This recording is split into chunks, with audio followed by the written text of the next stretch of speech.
I'm hanging out outside tonight. It's right now it's 16 degrees, and I tell you the main reason I wanted to come out here is because I wanted to work with this new knife that I have. It's a Greg Deshevsky.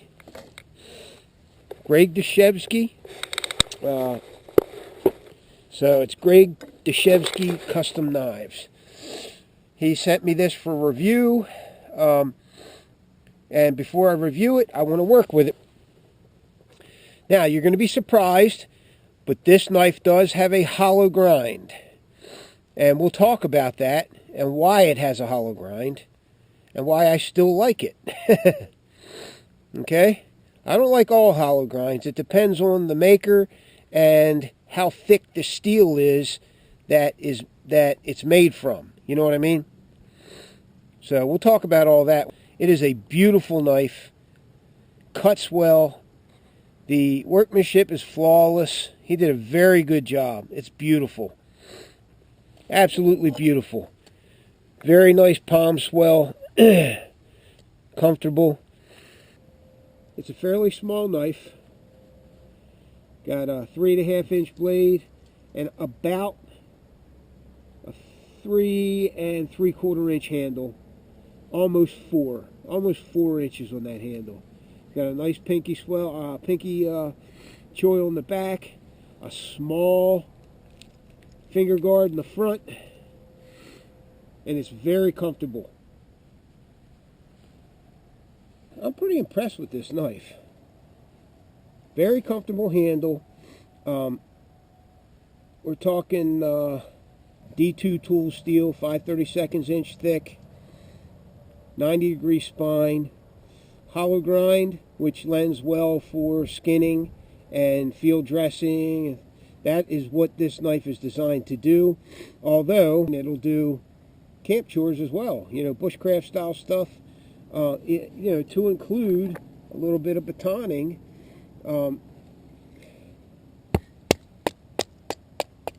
Any knife, right, that's long enough, that has a decent heat treat, is going to baton small wood. You know what I mean? It's kind of a no-brainer. This knife is not made for super hard work. It's not made for batoning, although it will baton, you know, small pieces of wood. It will baton. And, you know, sometimes you may need that. Sometimes you may need a baton with one of these knives. This is more of a hunting, skinning, all-purpose camp knife. Alright, the size of the knife is such that it's very easy to handle. The handle of the knife fills up your hand, so basically if you need to use this knife for any length of time, you're not going to be straining on a really small skinny handle to keep it in your hands. This is what I like about bigger, more robust handles, is that they stay and they fill up your hand, so they're easy to hold and a lot less fatigue.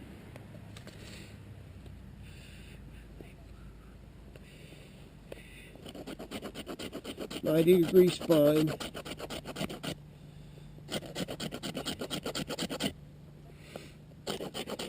It could be a little sharper, but it works well.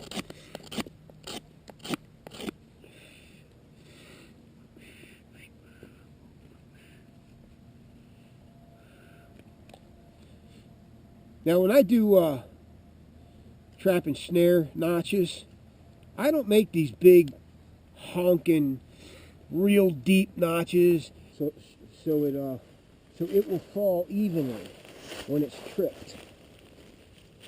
All right, scoot it over. Let me get it back in. Hold on. Let me get this back in here. Hold on.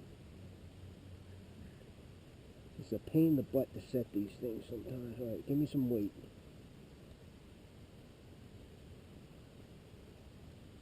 All right, pull. Generally, you want to set snares and traps on a hair trigger, and having a really deep, like figure 7 notch, having a really deep one kind of defeats the purpose of a hair trigger. And let me show you. And this knife makes all this easy to do. You see? And then what happens is when you want to put it on a hair trigger, you're going to move it up a little. You're going to move it up to the edge of it. You don't need it that deep. You put it on a hair trigger, and it doesn't take much to set it off. Sometimes log cabin notches need to be deep. Sometimes they don't. Be real careful. I tend to do things with knives that some people say is dangerous, like cutting toward my fingers. But I always have tension on the knife so that I can stop it when I need to. All right? That's that. And you make another one on another edge like this. Now, there's another way of doing this. You can hammer it in. Sometimes you got to be careful because you'll snap the stick. This hollow grind, this edge will go right through this stick, no problem. We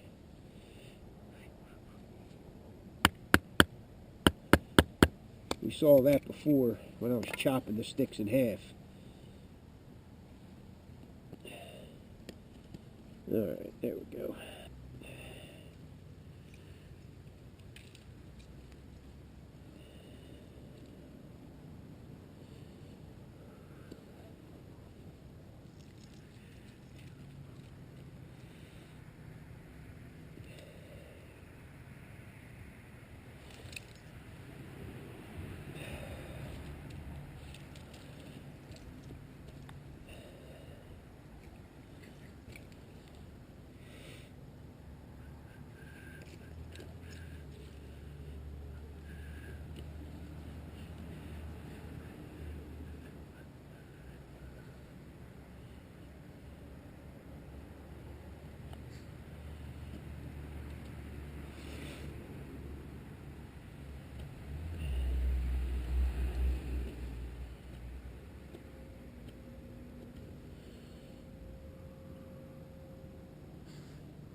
Like I said, you got to be careful when you do this. When you're working toward yourself, you take small chunks as you need them. You don't go hog wild, put a lot of force on the knife, and then what happens is you slip. You end up cutting a gash in your finger.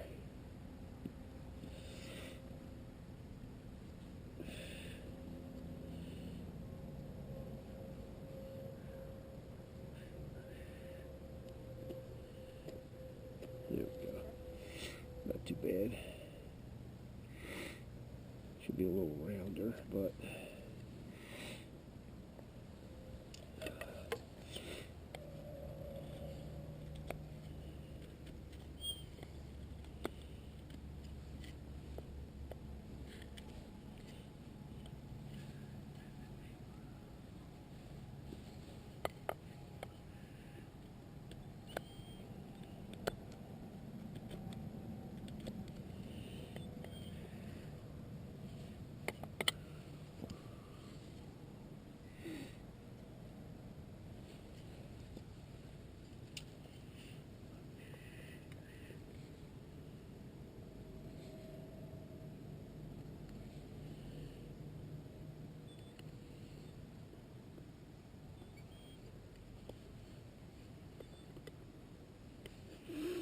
the knife is small enough to get into, you know, little spots with the tip where you have to really be intricate with your carving. This is a pot hanger that I'm making right here, and this is inverted. You know, you see how the angle goes in, right, for hanging on another piece of wood. Like that. You know, it'll hang there on that wood. Usually have 2 or 3 of these to raise and lower your pot off the fire. Strikes a ferro rod pretty well.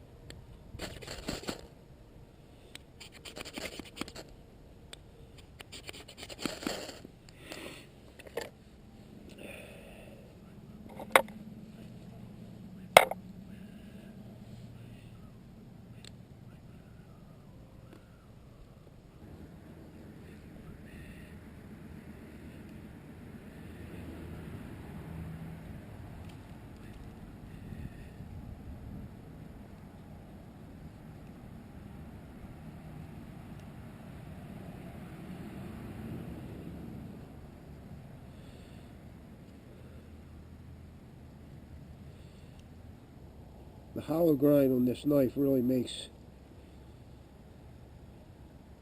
for easy slicing.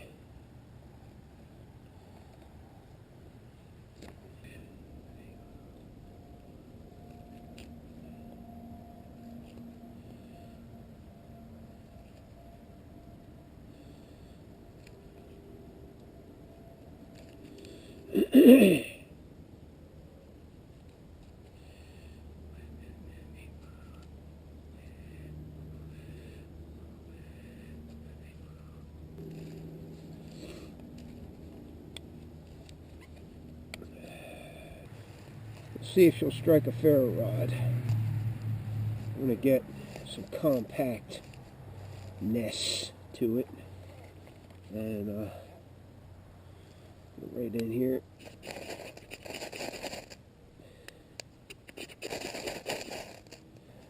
Dang.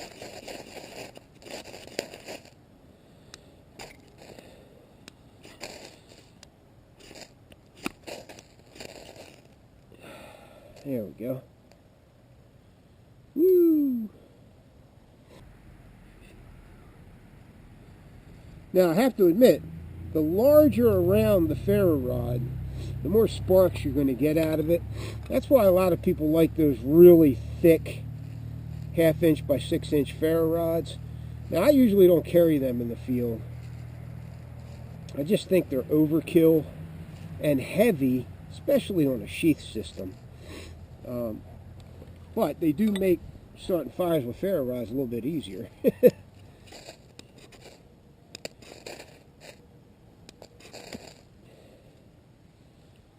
we go. Not too bad. Ooh. All right.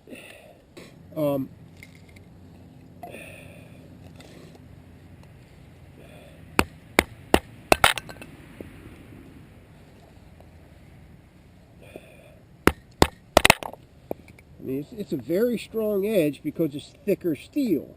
Now, if this was 1/8 inch and a hollow grind, I might worry about it. But this is just thick enough that a hollow grind has some, still has some good strength behind it.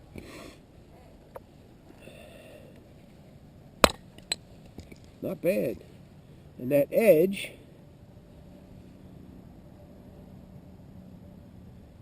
is still good to go. Pretty sharp. Still pretty sharp. Fucking.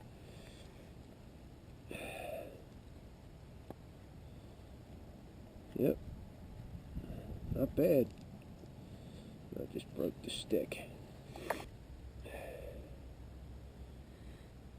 So I'm happy with the heat treat. It sharpens up real nice.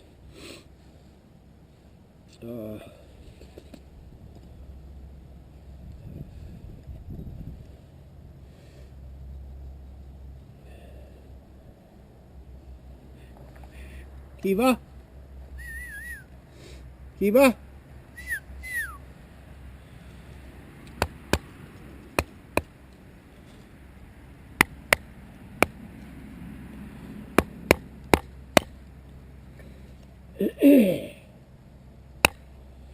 D2 tool steel is like a cross between stainless and high carbon. Holds an edge pretty well, and does not rust easily at all. And I'm happy with this edge. He did a really good job on it. Now all I did was strop this edge. He's got a nice thin slicing edge on here that's pretty strong. I think he uses Peter's heat treat, he said. And that's where a lot of knife makers have their knives heat treated. Because they're consistent. They do a great job.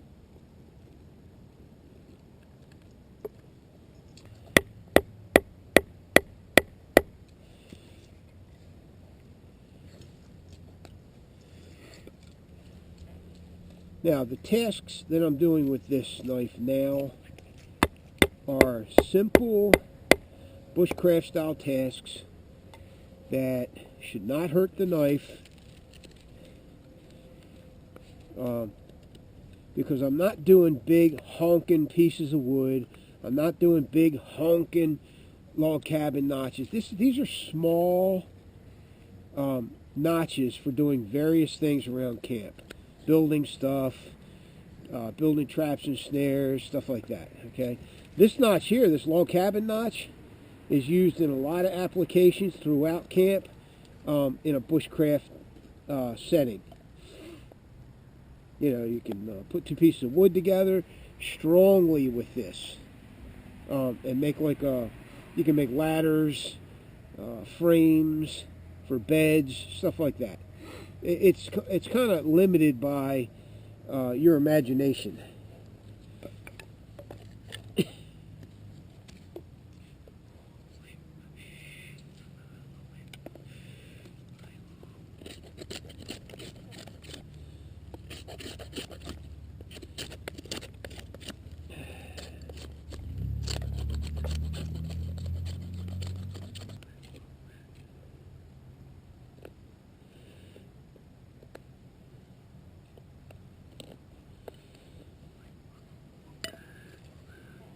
Now you just have to keep putting them together to see which one you got to make wider, which one you got to make so they fit together. This is going together pretty good. This one needs to be a little wider so that the other stick fits inside of it. Make sure you make your walls.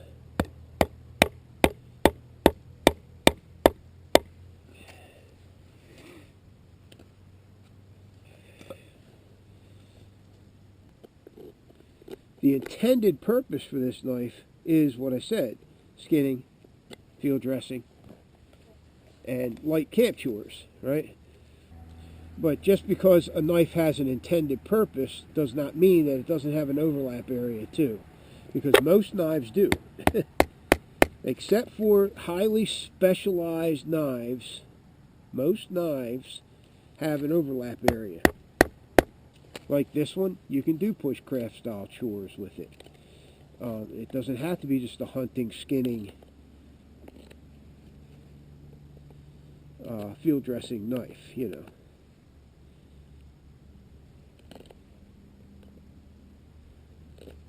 And it performs these tasks surprisingly well because of the steel and how the blade's configured. Yeah, that's good. So there we go.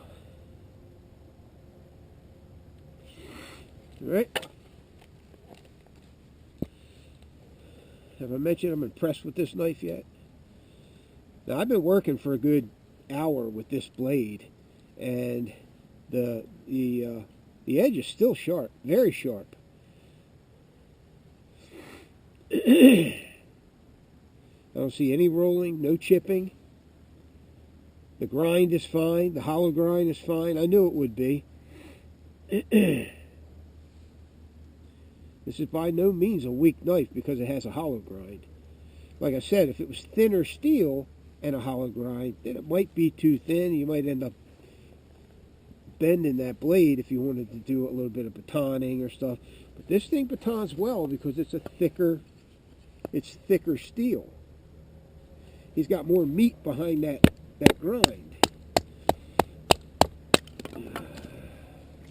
And I have no problem with doing that with this knife.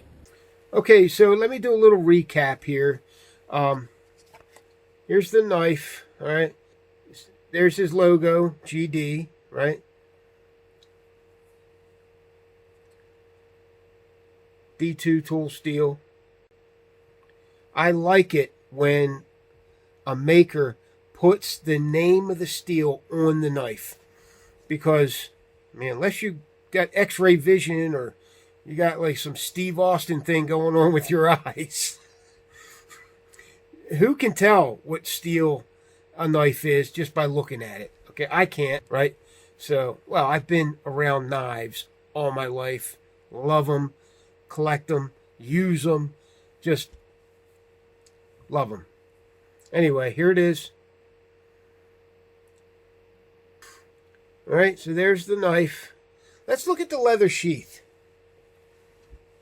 Here's the sheath. Now, he does these himself. This is a nice leather sheath.